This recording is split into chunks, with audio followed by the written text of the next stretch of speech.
I'm out of hope. What should be of thee I spoke?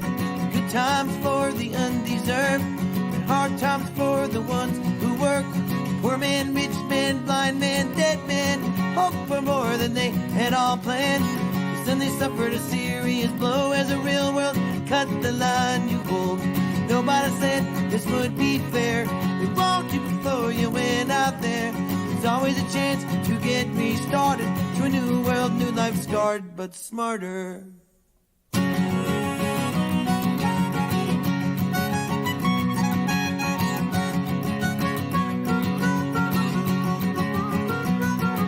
it right to wish the poor man rich? Is it right to wish the rich man poor? To hope all that's well and fair. Wish not ever have to despair. Being so mad that I start crying. Why, hello everybody. Welcome back to Coffee Connections. My name is Seth Weiner and I am your Rocktioneer. I want to make sure you know I'm your Rocktioneer, because I'm not my Rocktioneer. I am your Rocktioneer. Folks, I'm really excited about today's program. Also, I finally got a haircut. What do you say, huh? Finally, I was starting. After she cut all the hair on the, I swear it looked like, well, I can tell you what it looked like. It was, I couldn't believe it was a sea of hair. It's crazy how much hair grows in, but we all been there. We all it's COVID times, right? And we're not even talk about any of that. But you know what we're going to talk about today? We're going to be talking about Georgia music. I'm super excited. And when we say it's insights with innovators, we have got an innovator for you all today. Lisa Love with Georgia Music Foundation. Now, Lisa's career, she spent her career telling the stories of her home state of Georgia through the lens of music and place. From 2006 through 2019, she held successive positions on behalf of the Georgia Department of Economic Development, including Division Director for Georgia Tourism, Director of Music Marketing for the Film Office, and Executive Director for the Georgia Music Hall of Fame. She has also served various leadership roles for the Georgia Music Foundation over the past 2 decades, furthering its mission to support programs of music education, preservation, and outreach.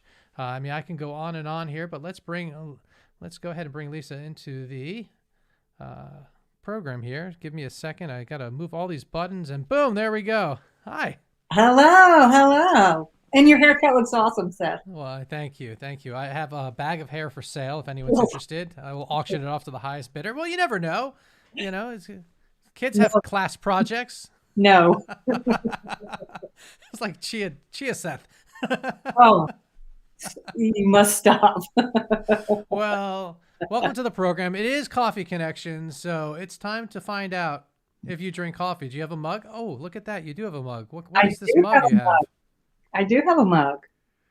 It looks to be a handcrafted mug with a little salamander on it. It's really beautiful. However, it is filled with water because, no, I do not drink coffee. I never have. I like Irish coffee. But I don't love coffee. I love the smell, but I don't love the taste, and I don't love hot drinks in the morning. However, as a good Georgia girl, I will slam a Coca-Cola and have every morning for probably the past 40 years. Oh, my. Well, I mean, okay, you have caffeine because this is Coffee Connections. I was going to end the program just like that, but we can continue. You do drink caffeine. I have the prop, and that's, half of the game. Well, yeah, that is. But why don't you talk about the Georgia Music Foundation and let everyone know who and what Georgia Music Foundation is? Well, you kind of said in the beginning, our mission is to support programs of music preservation, education, and outreach. What does that really mean? We're a small, efficient nonprofit. We basically raise money and then give it away to deserving programs across the state, primarily music programs at schools and after-school programs and summer camps. And then we've also worked with some preservation projects over the year, and the Cabbagetown Chronicles Project CD a couple of years ago. We've been around since 1994. We started with that mission, but with the idea of just building partnerships. The Georgia Music Hall of Fame was our first big partner, and the foundation worked with the state to help raise private funds to help get the museum open. And then the Georgia Music Foundation helped cultivate the collection of artifacts and media there at the Music Hall of Fame. And sadly, when the state closed the museum in 2011, the Georgia Music Foundation Board recommitted itself to its mission and began an annual fundraising concert. And those proceeds come back and support the Georgia Music Grant that we give out annually. So that's kind of in a quick nutshell. There's lots more stories and lots more information, but that gives you a little tiny insight into the Georgia Music Foundation. That's all wonderful stuff, but what's the grant? How much is the grant? How do you get the grant? Talk a little about that. So the Georgia Music Grant, we started in 2015. Before that, we had given out discretionary grants, but then we kind of formalized it because we wanted to better be able to identify the need across the state. And so every year until this past year, the grants have been $5,000 or less, again, for programs that are aligned with either music preservation, outreach, or education. And we've given away well over $500,000 since 2014. This past year, because we weren't able to hold our annual fundraiser in 2020, as many people were in the same boat, we just wrote the checks for our grants to support 2021 projects, but these grants were $1,000 or less, and we gave away 35 of those. So the Georgia Music Grant application process generally starts in July and runs for about 6 weeks. And it's been so rewarding and so fulfilling to work with these teachers and after school programs and summer camps and the kids all across the state who benefit from these grants. Yeah, well, as someone who came from the music program in the school, I get the value there, and that's not just what you fund, but that's a definite piece, as you see on the website and stuff. So that's just fantastic. And folks, you can go to georgiamusicfoundation.org to learn more about how you can apply for the grants, etc. Now, there's been lots of different concerts and stuff you've been involved with. I mean, the great Matt Wilson of Atlanta has had you a benefactor of his events, the Colonel Bruce Hampton 70, the Atlanta Pop Festival. Can you talk a little bit about those partnerships? Well, to me, the Georgia Music Foundation really is all about partnerships, and we've been very honored to be a part of different events over the years. Matt Wilson, of course, who is an entertainment attorney in Atlanta, he and I started out several years ago talking about Bruce Hampton and that his 70th birthday was coming up, and we really wanted to see something happen. And that's such a long story, but it was so terrific to be able to support that event and then in turn be supported. And our fundraiser that we do each year, of course, except for 2020 and now 2021, we do Georgia on My Mind, which is our annual fundraising benefit concert. Oddly enough, we do it in Nashville at the Ryman. And people always ask me, why are you doing a fundraiser for the Georgia Music Foundation in Nashville? And first of all, I often tell people, well, the Mother Church of Country Music, the Ryman Auditorium, would not exist were it not for a Georgian. The story goes that Reverend Samuel Jones from Georgia was up in Nashville. I thought I wrote down, preaching, kind of a tent revival. And there was a riverboat captain, kind of a swarthy fellow, Thomas Ryman, and he and some friends were going to go see Reverend Jones preach. I guess they'd been making sort of a splash. And so he goes one night in 1885. And of course, the Spirit so moves him. He changes his life and he decides he's going to build the biggest tabernacle in Nashville so that no one like Reverend Jones will ever have to preach under a tent again. And so that, I think it was first called the Union Gospel Tabernacle. And later when Ryman died, it was Reverend Samuel Jones from Cartersville, Georgia, who suggested that they name the venue the Ryman Auditorium.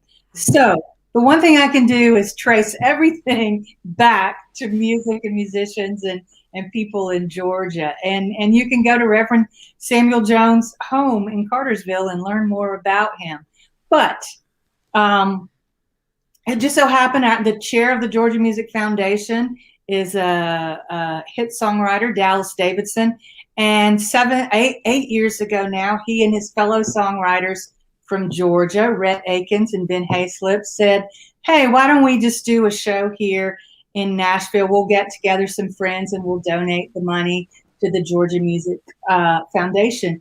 And it was an event at a small, like 600-seater club there, 3rd and Lindsley. And of course, their friends were, like Jason Aldean and Luke Bryan and the great songwriters, Pat Alger and Tony Arata. And it was a wonderful night, really celebrating Georgia. There was a feeling and a community feeling that night. And we made a lot of money, and we were able to come back the next day and start determining, what great programs we would support. And then one of our sponsors came back and said, hey, you guys move that to the Ryman and we'll give you X amount. And so, of course, we did. And it just, it's something that just happened, but it worked. And you have so many artists that live there who are able to drive down to the venue without, taking on a lot of expenses. And at the end of the day, for me, it's about how do we make the most net profit to put back in and give to these teachers and their programs and these great after-school programs and these summer camps. Right. And so that's how it happened, and it works. Hey, listen, there's nothing wrong with that. I think that also what you just said is a very valid point to dissect even further is when it comes to fundraising, if you can maximize your potential and maximize your revenue, and if you can have access to all these musicians in such a local place and to really maximize the potential of getting them there at a low cost and be able to raise more money, nothing wrong with that at all. And the money is going directly to Georgia music. So that's the win. Well, it is. The first year, maybe 2013, we did an event at the Tabernacle. And again, it was incredible. So many artists. It was sold out, but there was, food and beverage and lots of expenses for artists. And the next day you're like, oh, we netted $12, Yeah. We're not going to be able to do a lot of grants with that. So it really is, to me, important to find out the most efficient way to reach your goals. And while we're doing it, we get to tell a wonderful story about Georgia music, about Georgia as a place to visit. It's kind of a sales mission too, in a way. But that's part of what you've done also. Now you've been involved with the Georgia music tax licensing. I'm probably destroying what I'm saying, but like there's the movie tax credits. Wasn't there something going on with Georgia music as well? Well, yeah, there's been the Georgia Music Tax Incentive, which is another group, Georgia Music Partners. So we weren't directly involved with that, but I think it's so important in Georgia that there are different groups with different focus and agenda, and it's all part of building a bigger, stronger Georgia music community. We want to succeed economically and create opportunity. We want to have a strong cultural music community, and we want to preserve our past and our music heritage. We want to support the artists that are out there on the charts or, on the stages in the small clubs today.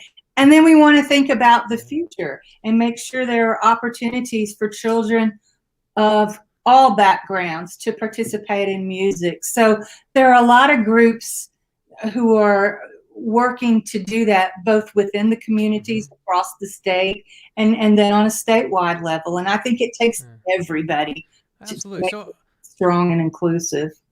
So I wonder though, like if when you have your grants and a theater might apply to say for some assistance for something that they need, would you at that point look at an application like that and send them over to say the Fox Theater Institute that's their mission to preserve theaters, or do you all work in? Absolutely. I mean, if there's something that we can't do or it doesn't really fit within our criteria, our bottom line is always to help and to support deserving programs. So if we can't figure out a way to make it, absolutely, I want to go find a source of support. when we saw that recently, Right. back in the fall, our board put together a Georgia Music Relief Fund. Yeah, talk about that. Well, we had a board meeting the first part in November, and one of our board members, Donna Gretsch, said, we have got to do something for these musicians. And she pledged a lead gift then and said, let's start, a relief fund program.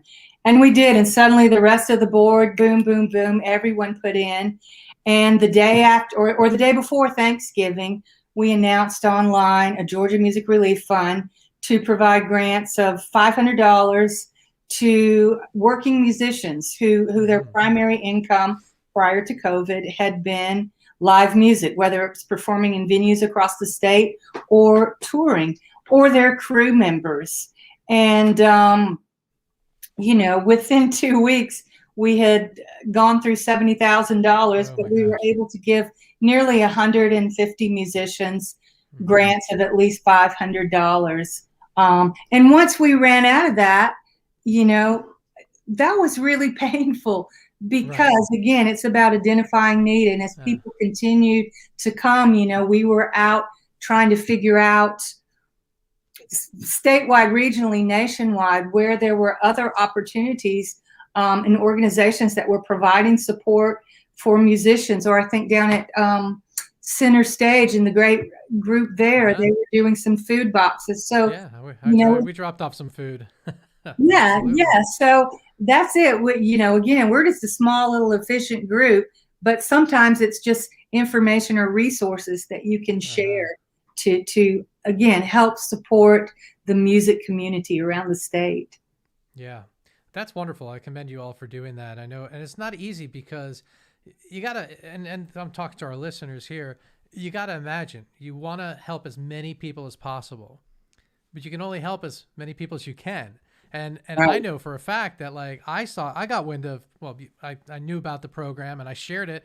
And by the time some of the people I shared it to got around to reading the email, the funds were dry, and, I felt bad for them, but it's one of those opportunities you got to jump on when it's there. But there's many people that found out about it organically, when it was too late. But that's, still though, the fact that anyone is able to be helped, and then you also you go through so many different phases of how to help, and if it's I'm a big fan of what folks are doing with giving small stipends, be it money or direct gift cards to Kroger or something like that, where it's we're putting food on your table there.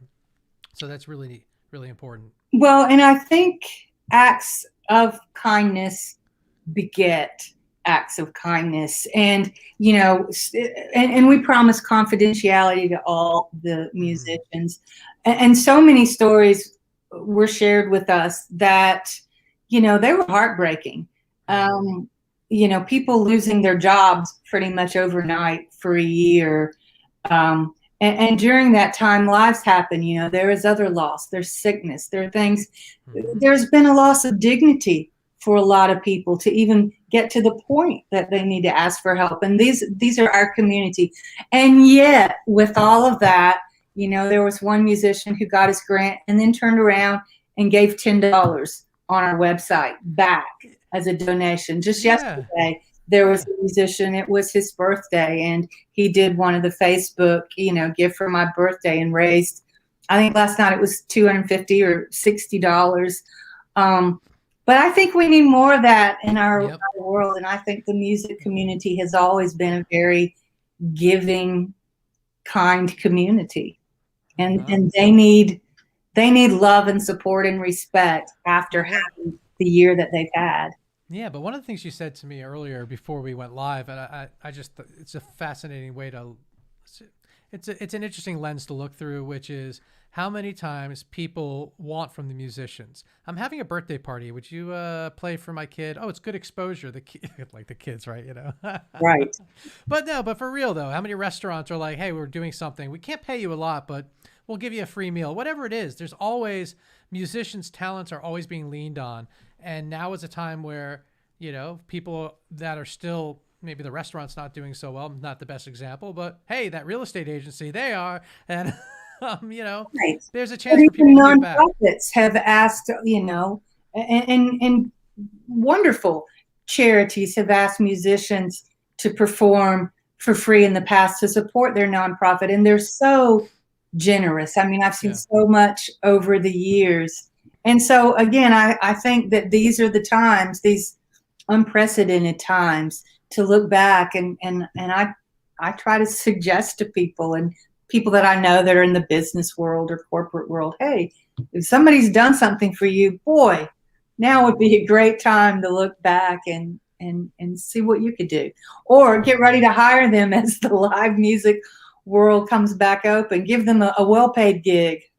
Yes, yes. Well, before we move forward, I want to move back you and talk a little bit about the Georgia Music Hall of Fame. What's come of that? Where is that now? What's going on there? I don't really know. I moved on, and the foundation moved on. And I think it just, I think it's a situation where an institution, there are a lot of people involved and a lot of politics involved. And I just hope that one day the folks in power or in charge will realize it's an institution that deserves to be renewed and revived in a way that really honors musicians, and for all those 130 or 40 people who've been inducted, and all those who could be inducted to come. We have such a rich and just incredibly influential music heritage in Georgia. And so the loss of that institution, both as a museum and as the awards, it's something that I hope is rectified one day and it comes back, because, that's why I do what I do, because it's just so incredibly cool to me that Georgia music is what it is, and that we have so many pioneers. I just was reading the great book Chronicling Stankonia, and just so much that Georgia musicians have done. And it's something to be really proud of in a time when there's politics and strife and everything going on. Our musicians have been inclusive and innovative, and they've been incredible ambassadors for a long time. I imagine you watched the Carter, the rock and roll president with Carter. Absolutely. Right. I mean, so the folks, there's a CNN, I think it's CNN, it's gotta be CNN documentary about, and it's on HBO Plus right now, or is it?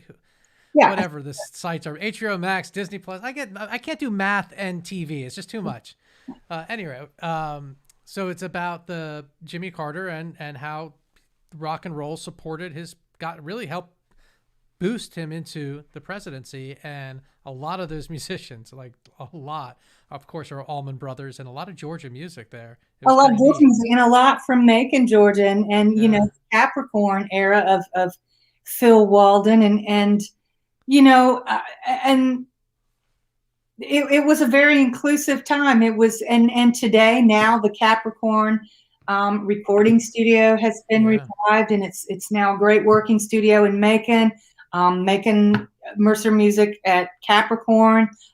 There's a museum there that sort of chronicles all those times. So everything comes around full circle. But boy, our musicians in Georgia have done a lot and achieved a lot to be proud of. Yep. And then that's why it's so important for us. That's why the three goals of our mission are preservation, to make sure that we document and keep and share those stories, music education, to make sure we provide for the future, and outreach, just to celebrate and let people know what's happened in our state. And that preservation, by the way, is every type of music, including trap music, which was born in Georgia. Oh, for sure. For sure. I mean, that's just it. You can take absolutely any style or genre in music and trace it back to Georgia, whether it's historically or today. They could do a whole episode of Jeopardy on Georgia music and these musicians. Yeah, that'd be great. Well, like you mentioned before, you've raised money for musicians. You've raised money through your annual concert. You've been involved in different receiving ends of other fundraising concerts and events. How does the Georgia Music Foundation raise their money mostly? Is it through individual donation, or is it through concerts, or is it through corporate givings? Can you talk a little bit about your fundraising? Well, like I said before, I mean, in the past, up until now, it's really just been that one concert. We do the one, it's just me and our board. So we've just done that one concert, and all the net proceeds go to the grant. Then there was 2020, and we had to cancel our show at the Ryman, but instead we did an online concert, and it was hosted by Amy Ray, of course, of the Indigo Girls, and Brent Cobb, our great singer-songwriter from Georgia. And it was a sort of a 2-hour experience of Georgia musicians, just chock full of Georgia musicians and songwriters. And, we didn't raise nearly what we did at the Ryman, but we raised small amounts of money from people all over the country. I mean, honestly, 65% of the people who gave were from outside of Georgia. And that really opened our eyes to the potential of expanding our story and expanding our fundraising. So one of the projects that we have for moving forward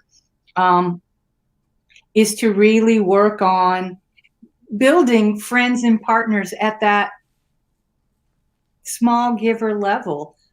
People who do love music and musicians from Georgia and are interested in the mission, no matter where they are. I mean, creating opportunities for children to participate in music, and then seeing those children and those students making music. There's something, fundraising to me is always about emotional connection.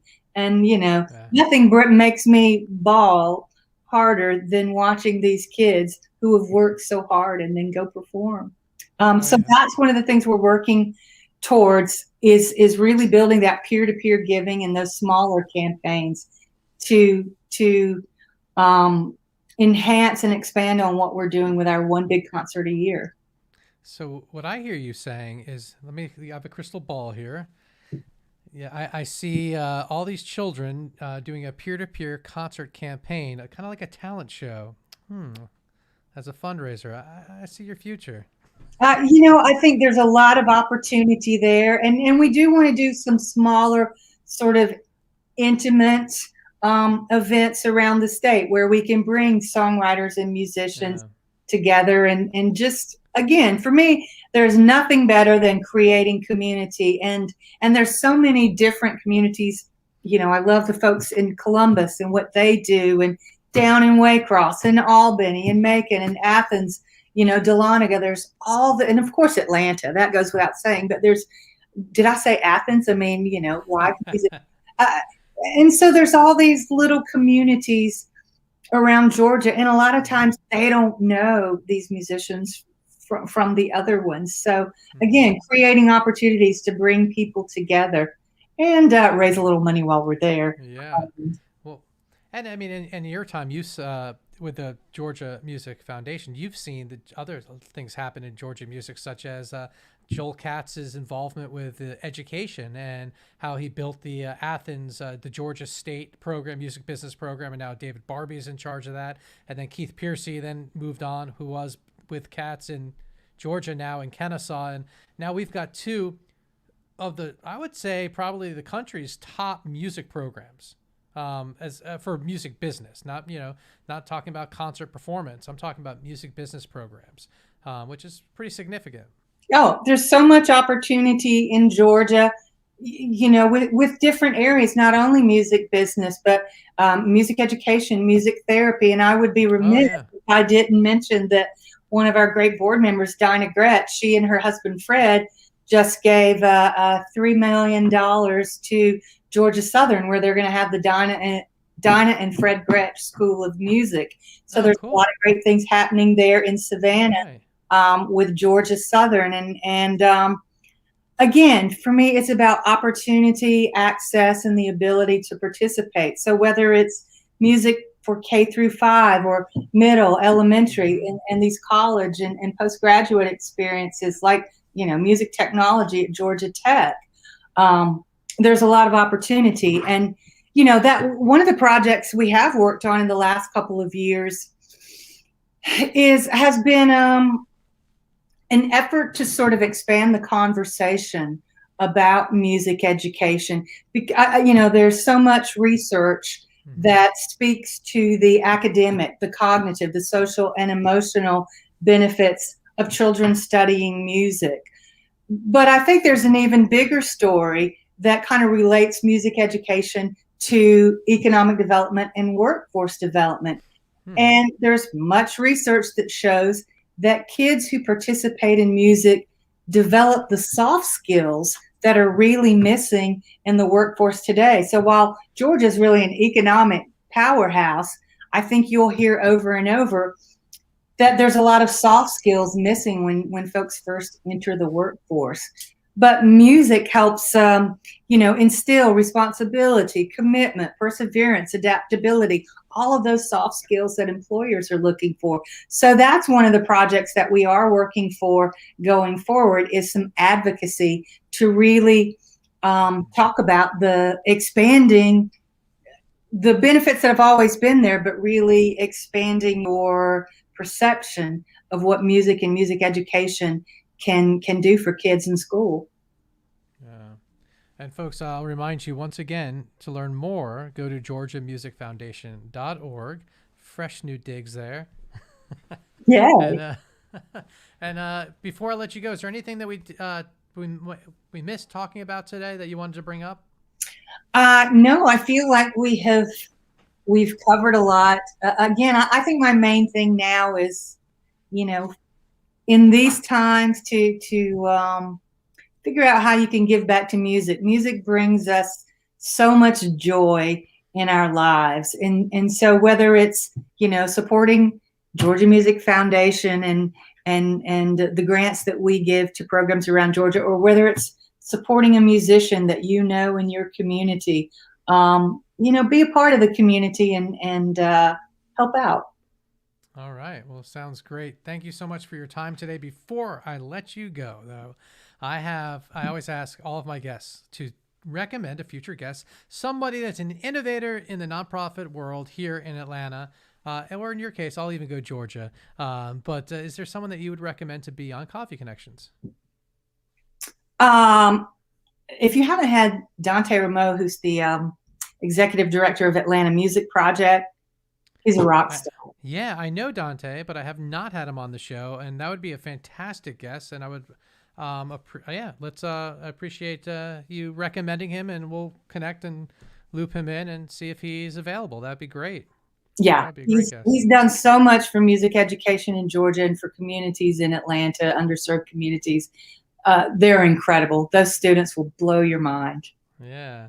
And they got that new facility that opened up 2 years ago too. Yes. But so yeah, great recommendation. I look forward to connecting with him, and thank you so much. It's nice to see you, and let's keep in touch. Once again, thanks for your time. Thank you, Seth. I appreciate it. It was great to be here. Yeah. Well, see everyone back here on Thursday. Till then, have a great day.